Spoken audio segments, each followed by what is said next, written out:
The Assistance League of Kansas City is truly exemplary, and in my opinion, even more worthy, as it is staffed by all volunteers who service and fulfill the many needs of the community of the greater Kansas City area, from elementary school children to seniors. And I know you will hear more about them and their wonderful work that they are doing. I was taught by my parents that there is a reason for everything that happens. When I was 5 years old, I was very sick, a very sick little girl diagnosed with rheumatic fever that lingered for nearly 3 years. My white blood cells were out of control, and I was often taken to KU Med Center for treatment and for blood tests. Penicillin had not yet been discovered, so at times I was not expected to live. I was very sheltered. I was barely able to attend school the first 3 grades, as they were afraid I might contract a contagious infection.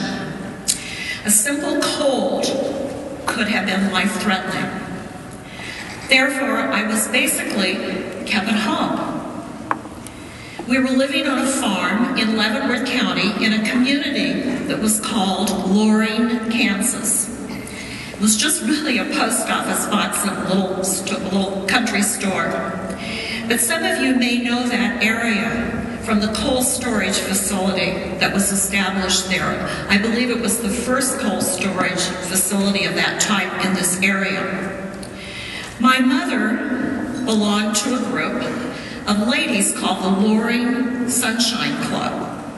They met monthly, and they helped those in need, from emergency needs to assisting all kinds of ways, elderly to those that had deep financial difficulties, health issues, catastrophic events, one's home burned, a tornado, the flood of 1951, all left devastation and destruction.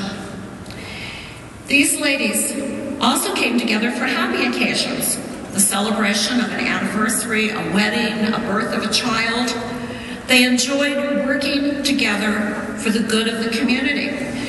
So as I was not allowed to go to school, I attended these monthly meetings with my mother and learned very early in life that we must assist others. It is our responsibility to repair the world, and that to save one life is to save the world. They fulfilled many needs that otherwise would not have been met. This was my early experience with volunteering and giving, sharing what you have to improve the quality of life for others or to allow them to live with dignity. There was never any question in my life the humanitarian and moral responsibility I had for others. I could not enjoy the quality of life that I had without sharing. My mother was a great influence. She was very smart, hardworking, a realtor, and worked very hard at removing barriers in a community that was racially segregated. She was a real pioneer in many of her efforts for equality. I missed a lot of school, but was able to catch up very early.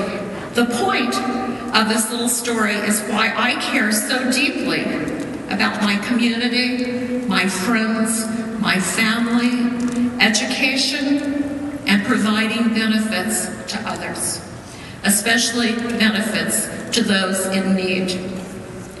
My values were established very early through participation with my parents.